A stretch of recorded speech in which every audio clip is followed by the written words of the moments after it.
In this video, I'm going to show you how to make ethereal forest music like this.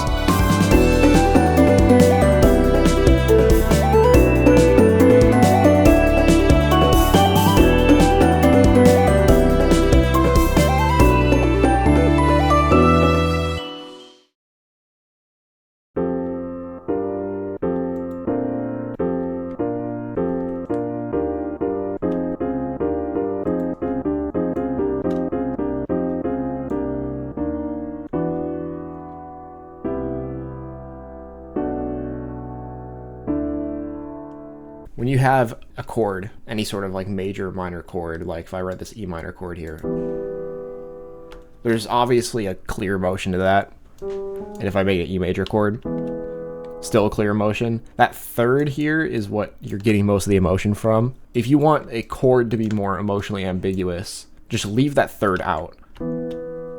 If you just have this first fifth interval, that is a little bit boring. So what I like to do is just add our 7 and our 9 on top. And if I just start with this more ambiguous kind of chord with no third in it, then you're not immediately, when you listen to it, thinking this is like strictly minor or major. Another thing that you can do is this last chord here. Essentially, it's a suspended chord, which means you replace the third with either the second or the fourth. So like if I had my E, I could either do this or this.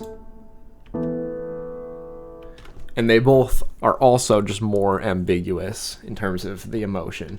I have this D chord here, but it's really a D suspended 2 chord, and I just bump these up. There's not like a big pull in any direction. It's got just more of an ambience to it. In terms of the instrumental palette, definitely want to go with a lot of organic sounding instruments. Like, I mean, you're in a forest, so obviously wood instruments are going to be good. Like woodwinds, oboes, like clarinets, flutes aren't always made of wood, but enough of them are that it's appropriate. Mallet percussion, bongos, string instruments as well. All wood instruments are going to sound good in a forest kind of song. And a lot of those instruments also have very mellow tones to them. They don't have a ton of high frequencies, so that just overall means that the song is going to have a more relaxed kind of mellow sound. And when you have a bunch of instruments that don't have a ton of high-end information, that leaves that high-end open for like all your crickets and frogs and little trinkets in the background. And pretty much always the bass sounds are very clean.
And the drums, I really don't think the drums actually have much of an effect on the mood of the song or the theming. Really just depends on what the purpose of the song is or what the atmosphere is that you're... If it's for a game, if it's a high energy kind of game, then do the drums one way. You could even just not have any drums depending on what it is. But I think that the melodic instruments and the harmonic instruments play a much bigger part in the feel of a song in terms of like how much it feels like it's in a forest than the drums do. Not including percussion like bongos and mallets.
Well, in terms of melody, I've noticed personally that if you use a natural minor scale, you're going to get like this fantasy feel a lot of the time. Very reliably, if you just stick to the natural minor scale as much as possible, like this melody here is completely in E minor.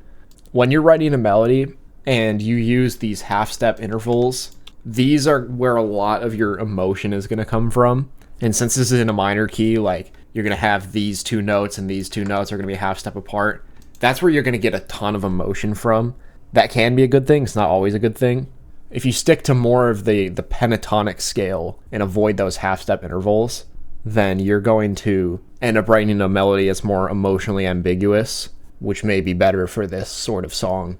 And plus, pentatonic melodies are just going to be catchier. So like the E minor pentatonic scale in this case would be these 5 notes here. So you skip this note and you skip this note here.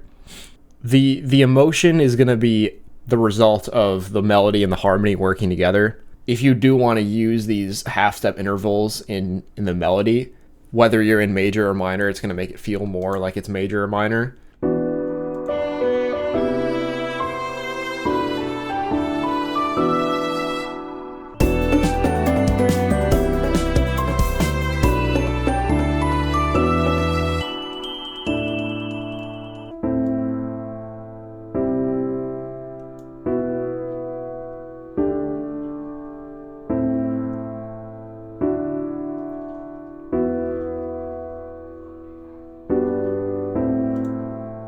Yeah, in this second chord progression here, it's the same idea where these 2 chords are suspended chords.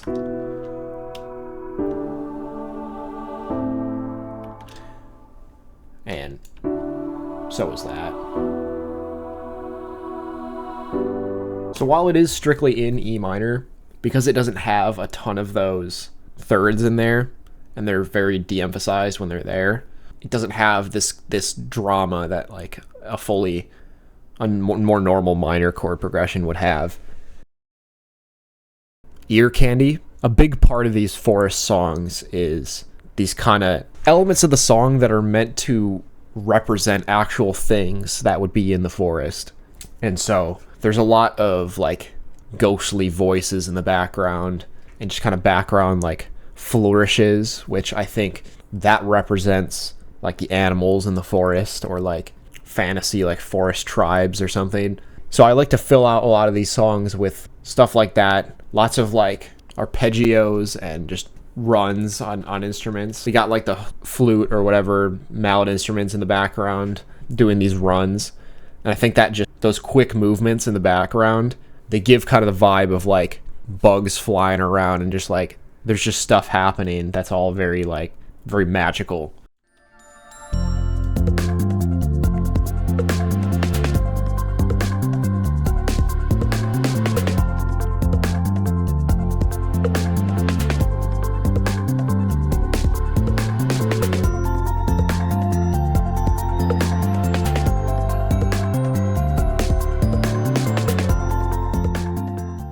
And something that I've done a lot is have these string swells and stuff in the background. If you're going to have like a big string section, that's a little over the top for something like this. So it works if you just have it come in occasionally, build up, and then just dip out again. To me, it gives like a slight kind of, I don't want to say horror, but like a slight kind of eeriness to these songs. Because you feel like something's like coming up and then there's nothing there. These songs aren't really meant to be scary, but like they have this kind of unfamiliar feeling to them where you're just not sure if you're safe. And I think that just contributes to that. Having these things like build up in the background and then go away, like makes you question if something's there or not. And this would be more effective in a more minimal song. This is a pretty filled out kind of arrangement.